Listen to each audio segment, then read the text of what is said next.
What's going on, guys? Last night's Monday Night Raw, April 7th, 2014, not only drew the biggest ratings in WWE Monday Night Raw since July 2012, but was a great Monday Night Raw following WrestleMania and a great Monday Night Raw just overall for everything.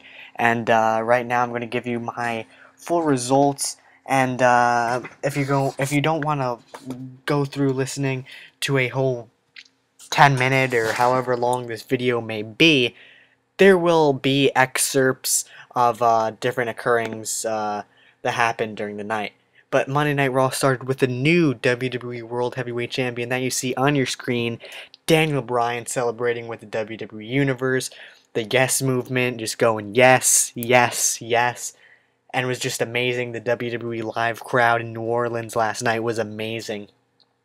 Speaking of Daniel Bryan, actually on the network right now, speaking of delay, I had a track meet earlier, then went out to dinner, and now just settling in and seeing the countdown Road to WrestleMania for Daniel Bryan on the WWE network, and it's just great humbling experiences by Daniel Bryan that make him such a huge inspiration that he is today.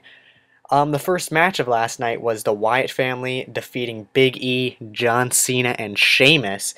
The crowd was singing, "John Cena sucks, John Cena sucks," to like John Cena's entrance theme song, so that was hilarious. The WrestleMania post Raw, after WrestleMania, the crowd is always hilarious, so it's always interesting to see what chants, but that's a pretty new one. But nonetheless, the Wyatt family defeated Big E, John Cena, and Sheamus.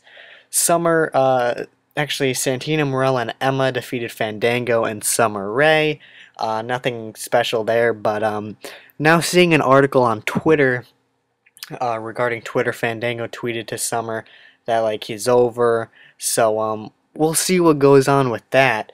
Um, Paul Heyman and Brock Lesnar came out talking about how The Undertaker had to go to the hospital. Vince McMahon left to go to the hospital to tend to The Undertaker, and just that he put Undertaker in the hospital, and just if he didn't kick out, he could have gave The Undertaker a big severe neck injury or even a worse concussion. So Paul Heyman and Brock Lesnar just becoming more heels, getting more heat, and just hyping up his win against The Undertaker, ending the streak. Now, what I forgot to mention was during Daniel Bryan's promo of how he became the new WWE World Heavyweight Champion, that actually brought out Triple H, and that made a match for later in that evening. And then backstage segment, Randy Orton and Batista were both complaining. Randy Orton saying he has his rematch clause, and that Batista won the Royal Rumble and wants gold. Triple H and Stephanie McMahon, it was actually made by Stephanie that they both have a opportunity for gold, but that's the tag team championship, so they would go up against the Usos. The Usos did defeat Randy Orton and Batista via countout, so the Usos did keep the belt. Reminded me back in the day of like John Cena and David Otunga when they were briefly WWE Tag Team Champions. Up next we had the return of Rob Van Dam. RVD finally returned. Now, he was at the Hall of Fame ceremony Saturday night, and it was questioned if he would be in the WrestleMania Andre the Giant Memorial Battle Royal, but he wasn't. But nonetheless, Rob Van Dam returned and defeated Damien Sandow. So we'll see if there's any more plans for Rob Van Dam in the future in wrestling, or if he'll just be beating superstars out, or if he'll have one more gold title run, at least in the mid-card range. Bad News Barrett actually debuted in wrestling on WWE television as Bad News Barrett and defeated Rey Mysterio. Rey Mysterio's first in-ring action on Raw in a pretty long time. He was in the Andre the Giant Memorial Battle Royal on Sunday, but Bad News Barrett defeated Rey Mysterio with the huge, vicious bullhammer last night on Monday Night Raw. Up next, we had the debut of Alexander Rusev defeating Zack, Ryder.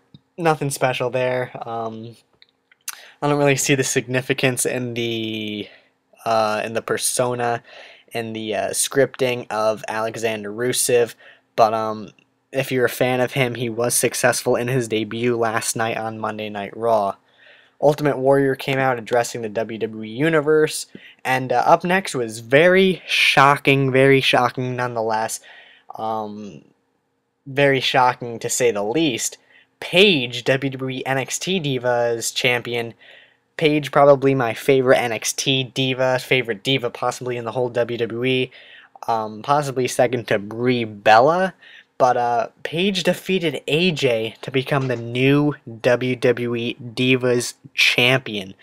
Now, AJ's been the champion for over 250 days, I believe, almost 300. And Paige came out of nowhere, came on Raw, challenged. Actually, AJ challenged Paige. Paige said she wasn't ready, and that led to Paige winning and becoming the new WWE Divas champion. So this is crazy. Paige defeated AJ and became Divas champion all in one night and on her debut match.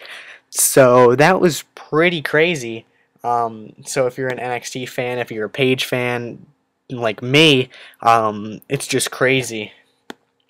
Cesaro came out with the trophy under the Giant Memorial Battle Royal trophy that he won through Big Show over the top rope, and Zeb Coulter took the mic away saying, like, he brought Cesaro to where he is with Jack Swagger and whatnot, and Cesaro said, "Hold up, I'm not a Zeb Coulter guy.